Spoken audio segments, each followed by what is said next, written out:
ಮೊದಲನೇದಾಗಿ ಶಿಕ್ಷಣದ ವಿಚಾರವನ್ನು ನಾವು ನೋಡುವಂಥದ್ದಾದರೆ ವಿದ್ಯಾರ್ಥಿಗಳಿಗೆ ಈ ತಿಂಗಳು ಅತ್ಯುತ್ತಮವಾದಂತಹ ಫಲಗಳಿದೆ ಅಂತಲೇ ಹೇಳ್ಬೋದು.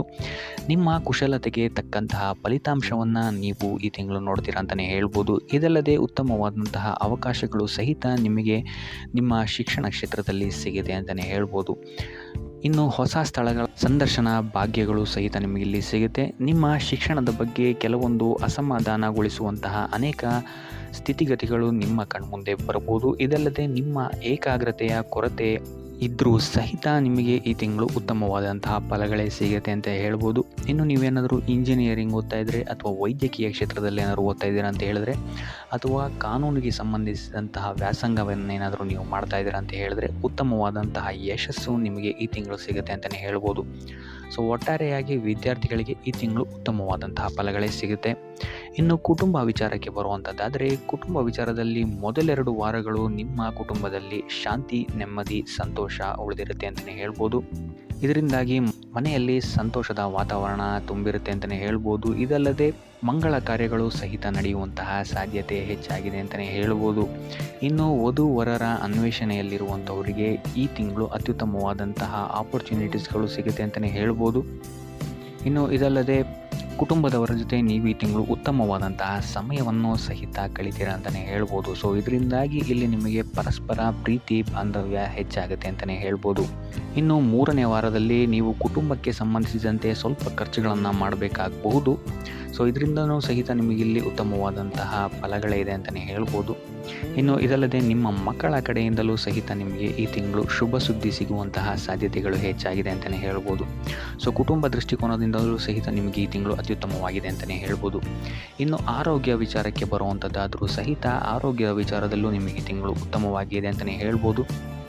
ಆದರೆ ಮೂರನೇ ವಾರದ ನಂತರ ನಿಮ್ಮ ಆಹಾರ ಕ್ರಮದಿಂದ ಆರೋಗ್ಯದಲ್ಲಿ ಸ್ವಲ್ಪ ಕ್ಷೀಣತೆ ಕಂಡು ಬರಬಹುದು. ಸೊ ಇದರಿಂದ ನಿಮ್ಮ ದೇಹದ ಲಯ ಸ್ವಲ್ಪ ಕಮ್ಮಿ ಆಗುತ್ತೆ ಅಂತಲೇ ಹೇಳ್ಬೋದು. ಆದರೆ ಕೊನೆಯ ವಾರದಲ್ಲಿ ಉತ್ತಮವಾದಂತಹ ಫಲಿತಾಂಶವನ್ನು ನೀವು ನಿಮ್ಮ ಆರೋಗ್ಯದ ದೃಷ್ಟಿಕೋನದಿಂದ ನೋಡ್ತೀರಾ ಅಂತಲೇ ಹೇಳ್ಬೋದು.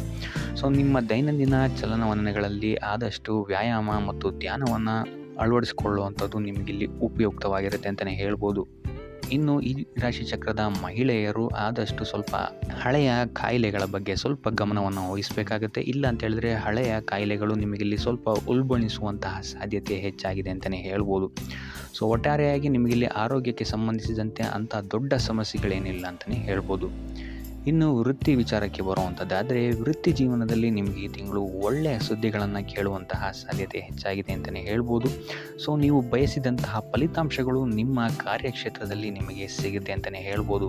ಇನ್ನು ಇದಲ್ಲದೆ ಕಾರ್ಯಕ್ಷೇತ್ರದಲ್ಲಿ ನಿಮಗಿಲ್ಲಿ ಪ್ರತಿಸ್ಪರ್ಧಿಗಳು ಹೆಚ್ಚಾಗಿ ಇರ್ತಾರೆ ಅಂತಲೇ ಹೇಳ್ಬೋದು. ಆದರೆ ಅವರಿಂದ ಬರುವಂತಹ ಸವಾಲನ್ನು ಸಹಿತ ನೀವಿಲ್ಲಿ ಉತ್ತಮವಾಗಿ ನಿರ್ವಹಿಸ್ತೀರ ಅಂತಲೇ ಹೇಳ್ಬೋದು. ಸೊ ಇದರಿಂದಾಗಿ ಇಲ್ಲಿ ನಿಮಗೆ ನಿಮ್ಮ ಕಾರ್ಯಕ್ಷೇತ್ರದಲ್ಲಿ ಶತ್ರುಗಳ ಮೇಲೆ ಮೇಲುಗೈ ಸಾಧಿಸ್ತೀರಾ ಅಂತಲೇ ಹೇಳ್ಬೋದು. ಸೊ ಇದರಿಂದಾಗಿ ಇಲ್ಲಿ ನಿಮ್ಮ ಮೇಲಾಧಿಕಾರಿಗಳು ಸಹಿತ ನಿಮ್ಮ ಪರವಾಗಿರ್ತಾರೆ ಅಂತಲೇ ಹೇಳ್ಬೋದು. ಸೊ ಇದರಿಂದಾಗಿ ಇಲ್ಲಿ ನಿಮ್ಮ ಕಾರ್ಯಕ್ಷೇತ್ರದಲ್ಲಿ ನಿಮಗೆ ಬೇಕಾಗಿರುವಂತಹ ರೆಕಗ್ನಿಷನ್ ಸಿಗುತ್ತೆ ಈ ತಿಂಗಳು ಅಂತಲೇ ಹೇಳ್ಬೋದು. ಆದರೆ ಇಲ್ಲಿ ನಿಮಗೆ ಸ್ವಲ್ಪ ಆತ್ಮವಿಶ್ವಾಸದ ಕೊರತೆ ಎದ್ದು ಕಾಣಬಹುದು. ಸೊ ಆದ್ದರಿಂದ ಆದಷ್ಟು ನೀವು ಧ್ಯಾನ ಮಾಡುವಂಥದ್ದು ನಿಮಗಿಲ್ಲಿ ಉಪಯೋಗಕಾರಿಯಾಗಿದೆ ಅಂತಲೇ ಹೇಳ್ಬೋದು. ಇದಲ್ಲದೆ ನಿಮ್ಮ ಕೆಲಸದಲ್ಲಿ ಸಹವರ್ತಿಗಳಿಂದ ನಿಮಗಿಲ್ಲಿ ಸಪೋರ್ಟ್ ಸ್ವಲ್ಪ ಕಮ್ಮಿ ಸಿಗ್ಬೋದು ಈ ತಿಂಗಳು. ಸೊ ಆದಷ್ಟು ತಾಳ್ಮೆಯಿಂದ ಇರುವಂಥದ್ದು ಉತ್ತಮವಾಗಿರುತ್ತೆ. ಇನ್ನು ಇದಲ್ಲದೆ ಈ ರಾಶಿಚಕ್ರದ ಮಹಿಳೆಯರಿಗೆ ಕೆಲಸದ ಹೆಚ್ಚಿನ ಒತ್ತಡ ಈ ತಿಂಗಳು ಸ್ವಲ್ಪ ಕಾಡ್ಬೋದು ಅಂತಲೇ ಹೇಳ್ಬೋದು. ಸೊ ಆದ್ದರಿಂದಾಗಿ ಮುನ್ನೆಚ್ಚರಿಕೆಯನ್ನು ವಹಿಸಿ ಕೆಲಸಗಳನ್ನು ಮಾಡುವಂಥದ್ದು ಉತ್ತಮವಾಗಿರುತ್ತೆ ಅಂತಲೇ ಹೇಳ್ಬೋದು. ಸೊ ಟೋಟಲ್ ಆಗಿ ನೋಡುವಂಥದ್ದಾದರೆ ವೃತ್ತಿ ಕ್ಷೇತ್ರದಲ್ಲಿ ಈ ತಿಂಗಳು ನಿಮಗೆ ಉತ್ತಮವಾದಂತಹ ಫಲಗಳೇ ಇದೆ ಅಂತಲೇ ಹೇಳ್ಬೋದು. ಇನ್ನು ಆರ್ಥಿಕ ವಿಚಾರಕ್ಕೆ ಬರುವಂಥದ್ದಾದರೆ, ಆರ್ಥಿಕ ವಿಚಾರದಲ್ಲಿ ಈ ತಿಂಗಳು ನಿಮಗೆ ಸಾಮಾನ್ಯ ಫಲ ಅಂತಲೇ ಹೇಳ್ಬೋದು. ವ್ಯಾಪಾರ ವ್ಯವಹಾರಗಳು ಮೊದಲಿನಿಂದಲೇ ಮುಂದುವರಿಯುತ್ತೆ ಅಂತಲೇ ಹೇಳ್ಬೋದು. ಸೊ ಅದರಿಂದಾಗಿ ವ್ಯವಹಾರದಲ್ಲಿ ರಿಲೇಷನ್ಶಿಪ್ಸ್ಗಳನ್ನ ಆದಷ್ಟು ಉತ್ತಮವಾಗಿಟ್ಕೊಳ್ಳುವಂಥದ್ದು ಉತ್ತಮವಾಗಿರುತ್ತೆ. ಸೊ ಇದು ನಿಮಗೆ ಫ್ಯೂಚರಲ್ಲಿ ಲಾಭ ತಂದುಕೊಡುತ್ತೆ ಅಂತಲೇ ಹೇಳ್ಬೋದು. ಇನ್ನು ಈ ತಿಂಗಳು ಪ್ರಯಾಣದಿಂದಲೂ ಸಹಿತ ನಿಮಗೆ ಇಲ್ಲಿ ಲಾಭ ಇದೆ ಅಂತಲೇ ಹೇಳ್ಬೋದು. ಆದರೆ ಸ್ವಲ್ಪ ಎಚ್ಚರಿಕೆ ವಹಿಸಬೇಕಾಗುತ್ತೆ. ಇಲ್ಲಿ ನೀವು ಕುಟುಂಬಕ್ಕೆ ಸಂಬಂಧಿಸಿದಂತೆ ಅಥವಾ ಮಕ್ಕಳ ವಿದ್ಯಾಭ್ಯಾಸದ ಸಲುವಾಗಿ ಇಲ್ಲಿ ಸ್ವಲ್ಪ ಖರ್ಚುಗಳು ನಿಮಗೆ ಹೆಚ್ಚಾಗ್ಬೋದು. ಸೊ ಆದ್ದರಿಂದ ಖರ್ಚಿನ ಮೇಲೆ ಒಂದು ನಿಗಾ ಇಡುವಂಥದ್ದು ಉತ್ತಮವಾಗಿರುತ್ತೆ. ಇನ್ನು ನೀವೇನಾದರೂ ಸಾಲ ತಗೊಬೇಕು ಅಂತಿದ್ರೂ ಸಹಿತ ಈ ತಿಂಗಳು ನಿಮಗೆ ಪಾಸಿಟಿವ್ ರಿಸಲ್ಟ್ ಸಿಗುತ್ತೆ ಅಂತಲೇ ಹೇಳ್ಬೋದು. ಸೊ ಆದ್ದರಿಂದ ಈ ತಿಂಗಳು ಸ್ವಲ್ಪ ಆಕಸ್ಮಿಕ ವೆಚ್ಚಗಳ ಬಗ್ಗೆ ಹೆಚ್ಚು ಗಮನ ವಹಿಸುವಂಥದ್ದು ಉತ್ತಮವಾಗಿರುತ್ತೆ ಅಂತಲೇ ಹೇಳ್ಬೋದು. ಆದರೆ ಕೊನೆಯ ವಾರದಲ್ಲಿ ನಿಮಗಿಲ್ಲಿ ನಿಮ್ಮ ಆದಾಯದಲ್ಲಿ ಸುಧಾರಣೆ ಕಾಣುತ್ತೆ ಅಂತಲೇ ಹೇಳ್ಬೋದು. ಸೊ ಆದ್ದರಿಂದ ಈ ತಿಂಗಳು ಸ್ವಲ್ಪ ಐಷಾರಾಮಿ ಖರ್ಚುಗಳಿಂದ ಆದಷ್ಟು ದೂರ ಇರುವಂಥದ್ದು ಉತ್ತಮವಾಗಿರುತ್ತೆ. ಇನ್ನು ಉಪಾಯ ವಿಚಾರಕ್ಕೆ ಬರುವಂಥದ್ದಾದರೆ ಶ್ರೀಮನ್ನಾರಾಯಣನ ಪೂಜೆಯನ್ನು ಮಾಡುವಂಥದ್ದು ನಿಮಗಿಲ್ಲಿ ಉತ್ತಮವಾದಂತಹ ಫಲಗಳನ್ನು ಕೊಡುತ್ತೆ ಅಂತ ಹೇಳ್ಬೋದು. ನಿಮ್ಮ ಕಾರ್ಯಕ್ಷೇತ್ರದಲ್ಲಿ ಅಥವಾ ನಿಮ್ಮ ಆರ್ಥಿಕ ಕ್ಷೇತ್ರದಲ್ಲಿ ಉಂಟಾಗ್ತಾ ಇರುವಂತಹ ತೊಂದರೆಗಳನ್ನು ನಿವಾರಣೆ ಮಾಡೋಕ್ಕೆ ಪೂಜೆ ಅಥವಾ ದರ್ಶನವನ್ನು ಮಾಡುವಂಥದ್ದು ನಿಮಗಿಲ್ಲಿ ಸಹಕಾರಿಯಾಗಿದೆ ಅಂತಲೇ ಹೇಳ್ಬೋದು. ಸೊ ಇದಾಗಿತ್ತು ಈ ತಿಂಗಳ ನಿಮ್ಮ ರಾಶಿ ಭವಿಷ್ಯ.